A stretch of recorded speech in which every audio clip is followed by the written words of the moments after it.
Hare Krishna, dear devotees, Dandavat Pranam. All glories to Shrila.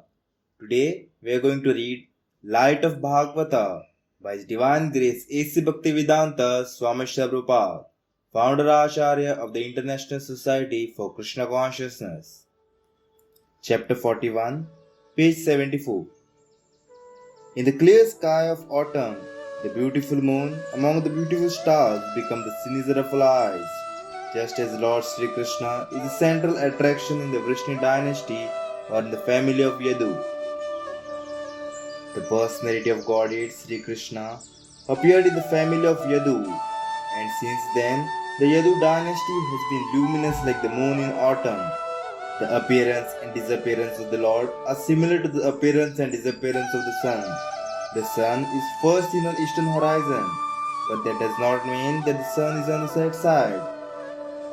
The sun is fixed in its own orbit and neither rises nor sets. But because we first see it on eastern horizon, we may say that the sun rises on that side. Similarly, the appearance of Godhead in some particular family does not mean that he is limited by obligation to that family. He is fully independent and may appear and disappear anywhere and everywhere because he is all-pervading. Less intelligent person cannot accommodate the appearance and disappearance of the Lord as an incarnation, but there is no sound reasoning to support such unbelievers. If God is all-pervading, like the power of electricity, he can manifest himself at any place within his creation. When he is within, we cannot see him, but when he is without, he is seen by everyone.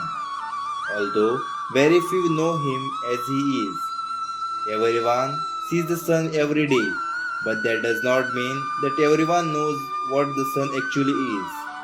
Similarly, when Lord Sri Krishna was present 5000 years ago, very few could know what he was. Anyone who come to know him as he is become liberated at once, and while leaving the present body, such a knower goes back to Godhead, never to return to this material manifold miseries. In Bhagavad Gita 4.9, the Lord confirms this as follows. Janma karma cha me divyam evam yo veti tattvata tyaktva deham punarjanma naiti mameti sarjana. My birth and activities are all transcendental. One who knows them in reality will not conditioned by any other material body, but will come back to my abode, where there is no birth and death. But there are foolish persons who take him to be ordinary man, not knowing the essence of his transcendental features. In Bhagavad Gita 9.11, the Lord affirms this. Avajananti mam muda manushim tanumashritam param bhavam ajananto mama bhuta maheshwaram. Fools deride me when I descend in the human form. They do not know my transcendental nature as Supreme Lord of all that be. Chapter 42, page 76. At night in autumn, the atmosphere is pleasant, because it is neither very hot nor very cold. The mild wind blowing through the gardens of fruits and flowers in Vrindavan appear very much pleasing to all but the gopis, who are always overtaken by heartfelt sorrow in the absence of Krishna. There are two kinds of transcendental feelings for those engaged in the worship of the Lord. One is called Sambhoga and the other is called Viraha. According to the authority in the disciplic line, Viraha worship is more palatable than Sambhoga worship. Sambhoga takes place in direct touch, whereas Viraha takes place without such direct contact. Lord Chaitanya Mahaprabhu taught us to accept Viraha worship. In the present state of affairs, we cannot make any direct touch with the personality of Godhead. But if we practice the Viraha mode of worship, we can transcendently realize the presence of the Lord more lovingly than His presence. Without love of Godhead, there is no meaning even to direct contact. During the presence of the Lord, there were thousands and thousands of men.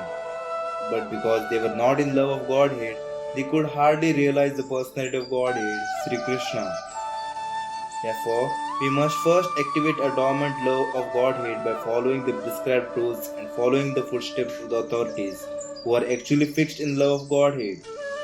The gopis provide the highest example of such unalloyed love of Godhead, and Lord Chaitanya, at the ultimate stage of realization, displayed the Vira worship in the mood of gopis. In the mundane world, there is also some shadow of such viraha. A loving wife, husband, or a friend may for some time be maddened by the absence of the beloved. Such a state of mind, however, is not permanent. The loving husband or wife takes to another and forgets everything of the past.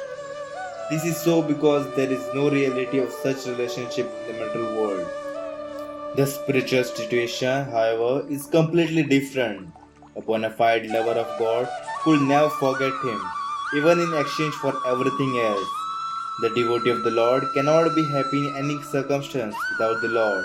In the absence of the Lord, the devotee associates with Him by remembering his separation. And because the Lord is absolute, the devotee's feeling of separation is transcendently more relishable than direct contact. This is possible only when we develop genuine love for Him. In that state, the devotee is always with the Lord by feeling of separation, which becomes more acute and intolerable in suitable circumstances. The mild wind reminded the gopis of the cessation of the Lord, and they felt separation from Him acutely.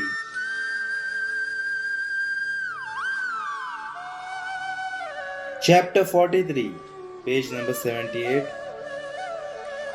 In the autumn season, all the birds, beasts, and men become sexually disposed, and the bull, the stag, the male bird, the man, and the other male creatures forcibly impregnate the fair sex. A similar impregnation takes place as a result of devotional service to the Lord. Devotional service to the Lord never goes in vain. Just at the right moment, the result of one's particular devotional service will come, even if one has no desire for it. The pure devotees do not wish any return from the Lord in exchange for their service. They do not make business exchanges with the Lord, but the Lord, out of His own accord, fulfills all the desire of the devotees. It may appear that a devotee of the Lord is becoming poorer and poorer in terms of material prosperity, but factually, he is not. The typical example is the Pandavas, the five brothers headed by the king Yudhishthira, underwent all sorts of difficulties because of the conspiracy of the cousins, headed by Duryodhana. But in long run, King Yudhishthira was enthroned by Lord Shri Krishna and his enemies were vanquished. King Yudhishthira was never disturbed by all the calamities that overcame them, even though Lord Krishna was ever their companion. The Pandavas never prayed to the Lord for anything but his devotional service, and in due time, everything came out in favor of the devotee. A devotee, therefore, should execute his devotional service with full energy, endurance, and confidence. He should perform his scheduled duties, he should be pure in heart, and he should serve in association with devotees. All six of these items will lead the devotee to the path of success. One should not be discouraged in the discharge of devotional service. Failures may not be detrimental. They may be the pillars of success. One must have good faith in the regulative principles followed by the self-realized souls, and one should not be doubtful about the ultimate result of such devotional service. Rather, one must go on executing his prescribed duties without hesitation, and one should never be influenced by unwanted association.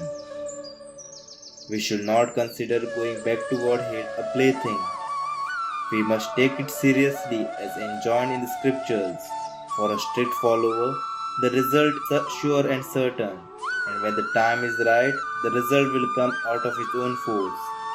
Dhruva Maharaj went to worship God to gain something, but when he actually came in contact with the God, he did not want anything from the Lord.